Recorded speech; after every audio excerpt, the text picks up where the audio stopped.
અંકલેશ્વર અને હાંસોટ પંથકના ખેડૂતોએ અખાત્રીજ નિમિત્તે પરંપરાગત રીતે ખેતીના કાર્યોના શ્રી ગણેશ કર્યા।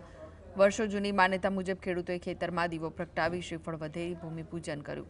આ સાથે જ બળદ હળ અને ખેતીના ઓજારોનું પૂજન કરી સમગ્ર વર્ષ દરમિયાન સારો પાક ઉતરે તેવી પ્રાર્થના કરી હતી। ધાર્મિક મહત્વ ધરાવતા આ દિવસે ખેડૂતોએ માતા અન્નપૂર્ણાની આરાધના કરી અનાજના ભંડાર ભરેલા રહે તેવા આશીર્વાદ માંગ્યા। પૌરાણિક કથા મુજબ આ દિવસે ભગવાન કૃષ્ણએ પાંડવોને અક્ષય પાત્ર અર્પણ કર્યું, જે ક્યારેય ખાલી થતું નહોતું। અખાત્રીજ નિમિત્તે અમે લોકો ખેતરની પૂજા કરીએ છીએ અને બળદની પણ પૂજા કરીએ છીએ અને આખું વર્ષ અમારું પાક સારો થાય એ માટે આજે ખેતરમાં પૂજા કરીએ છીએ। અમે ધરતી માતાનું પૂજન કરી અને ખેતી કાર્યનો શુભારંભ કરવાનો હોય છે। આ દિવસે અમે ધરતી માતાને પૂજા અર્ચન કરી ખેતરની પ્રદક્ષિણા કરી અને પછી ખેતી કાર્યની શુભ શરૂઆત કરીએ છીએ।